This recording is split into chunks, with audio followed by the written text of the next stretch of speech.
Whom of you has regular meetings? Whom of you feels that many of those meetings are too long? Even a bigger percentage.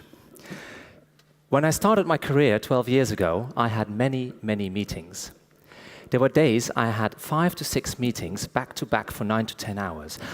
I felt like being a CEO, which I wasn't. I was just an office clerk working for a big organization, a ministry.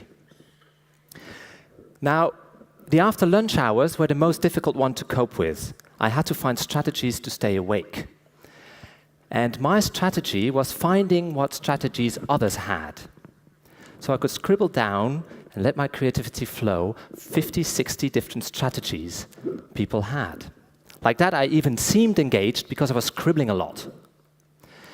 Now, my job is to make creative and energizing organizations. And I do that a lot with meetings. So I would like to present you a manifesto for creative and engaging meetings.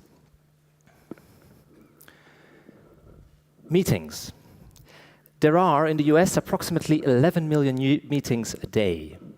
Now, if you relate that to GDP and extrapolate that, you get 47 million meetings a day worldwide. Another figure shows us that participants find 50% of their meeting time is wasted, meaning they are poorly engaged in their meetings. Yet, in an ever-complex world, an IBM study has concluded, by interviewing 1,500 CEOs worldwide, that engagement and creativity are top skills for our organization. Today is not like it used to be in the old days, where things would more or less stay the same, at least for a while. Today, we are in a constant change, meaning that your cash cows will not last till the end of the hour, maybe till the end of this speech. Creativity and engagement are your way out. Yet, if we look at our meetings, this is how we do them, and this is how we did them 150 years ago. Barely changed. Now, on meetings, Peter Drucker said that they are a concession to deficient organization, meaning that in a perfect organization, there are no meetings. It also means that, change being the new constant, our organizations are always in a state of deficiency, by definition. So change being the new constant, it means that wherever there are change and innovation, there are meetings, usually too many meetings. So I believe meetings do matter, and they do matter because they set innovation or change in motion. That's how we have organized it. And therefore, I think it's time for better meetings. It's time for meetings where creativity flows instead of stalls, and where decisions are being made instead of postponed.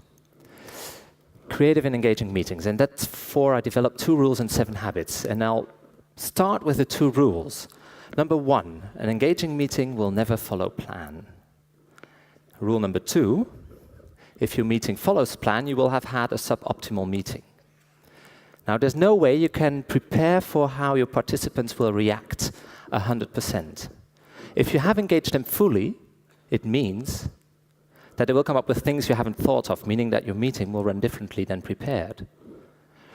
Now, a meeting that runs as follows means that you have given time and space for people to escape mentally, meaning they start daydreaming, dozing off, doodling, etc., etc. So hence rule number 2.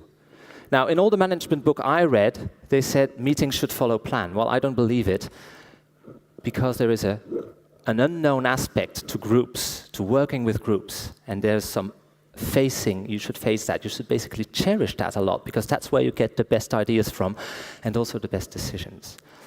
And for that, you need the 7 habits. Now, Gar Reynolds said that this is a very poor sheet, and I agree with him, because there are 7 bullet points on that. But for the remaining time, I would like to stick to those 4, so that's why I show it that way. Now, prepare and prepare to improvise, and do seem contradictory. Because if you have prepared for your meeting, why should you prepare for the fact that your preparation will run differently than prepared? If you prepare for your meeting, why should you prepare for the fact that your preparation will run differently than prepared? Actors use improvisation as a tool to react to what's happening on stage right now. They've learned their lines, they know them by rote, yet they use improvisation to keep it fresh, to keep it alive. Now, they know where they go, but they don't yet know how. It will unfold during the moment.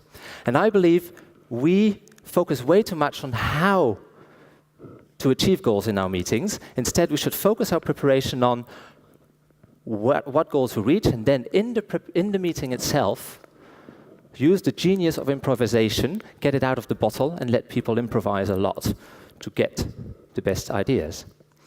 Now, how do you improvise? For that, you need ideas flowing, and for that, you need an appreciative atmosphere and meaningful games. It's basically saying, yes, and this is a great idea, and I have also this idea, instead of, yes, but you know, I don't like that very much, or no, that's not a good idea, all that kind of stuff. Now, there are many tools on how to do that, and that's tools I apply in my work, but it's very difficult to get that out of people because we're being taught to use our antenna, rational and critical antenna, and you should shut that down during those type of meetings. Another one, the last one. I dare anyone in this audience to speak up. Who would like to speak up? No fools and no heroes around here. Yes, one. This guy is a hero. I think he deserves an applause. Because speaking up is something very dangerous. I can tell you, I was scared as hell walking onto this stage. Speaking up can bring you in tremendously in difficulties, because you can lose status, you can even lose your job or something like that. So that's why I say work in small groups. Big groups scare us. And you should create subgroups into bigger groups where people can utter their concerns without fear. And that means you have groups from 3 to 5 at a max. Now, I've presented you with the 4 rules of the 7, and I hope I've inspired you to have a closer look at your meetings and inspired you to face the unknown that group work brings. And also, if you use it, your meetings will become better and embrace the change and innovation. And maybe you will have also less meetings.